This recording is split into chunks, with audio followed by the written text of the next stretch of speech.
ವೀಕ್ಷಕರೇ ನಮಸ್ಕಾರ. ನೀವು ನೋಡ್ತಾ ಇದ್ದೀರಾ ಆರ್ ಮ್ಯಾಕ್ಸ್ ಕನ್ನಡ. ನಾನು ಅಶ್ವಿನಿ ಭಟ್. ಬೆಂಗಳೂರು ಮತ್ತೊಮ್ಮೆ ಜಾಗತಿಕ ತಂತ್ರಜ್ಞಾನ ಕೇಂದ್ರವಾಗಿ ಮೆರೆಯಲು ಸಜ್ಜಾಗಿದೆ. ಎಐ ಅಂಡ್ ಬಿಯಾಂಡ್ ಥೀಮ್ನೊಂದಿಗೆ ನಡೆಯಲಿರುವ ಬೆಂಗಳೂರು ಟೆಕ್ ಶೃಂಗಸಭೆ 2026ಕ್ಕೆ ರಾಜ್ಯ ಸರ್ಕಾರ ಸಿದ್ಧತೆ ಆರಂಭಿಸಿದೆ. ಈ ಕುರಿತ ಒಂದು ವರದಿ ಇಲ್ಲಿದೆ ನೋಡಿ.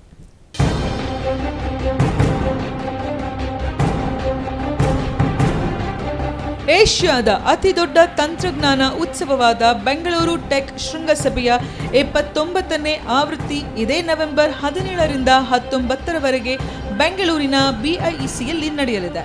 75ಕ್ಕೂ ಹೆಚ್ಚು ದೇಶಗಳು, 30ಕ್ಕೂ ಹೆಚ್ಚು ರಾಜ್ಯಗಳಿಂದ 1800ಕ್ಕೂ ಅಧಿಕ ಪ್ರದರ್ಶಕರು, 25,000ಕ್ಕೂ ಹೆಚ್ಚು ಪ್ರತಿನಿಧಿಗಳು ಹಾಗೂ 60,000ಕ್ಕೂ ಅಧಿಕ ಸಂದರ್ಶಕರು ಭಾಗವಹಿಸುವ ನಿರೀಕ್ಷೆ ಇದೆ ಎಂದು ಸಚಿವ ಪ್ರಿಯಾಂಕ್ ಖರ್ಗೆ ತಿಳಿಸಿದ್ದಾರೆ.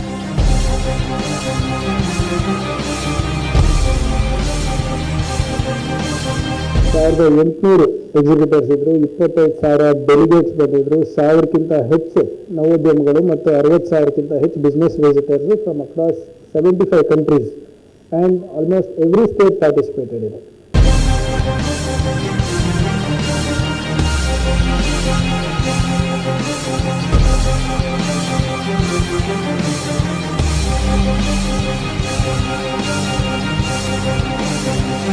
ಈ ವೇಳೆ ಐಟಿ ಮತ್ತು ಡೀಪ್ ಟೆಕ್ ಲ್ಯಾಂಡ್ಸ್ಕೇಪ್ ಪ್ರಗತಿ ವರದಿ 2025-26 ಬಿಡುಗಡೆ ಮಾಡಲಾಗಿದ್ದು, ಡೀಪ್ ಟೆಕ್ ನವೋದ್ಯಮಗಳಿಗೆ ಉತ್ತೇಜನ ನೀಡುವ ಇನ್ನೋರ್ವರ್ಸ್ ಫೌಂಡೇಶನ್ಗೆ ಚಾಲನೆ ನೀಡಲಾಯಿತು.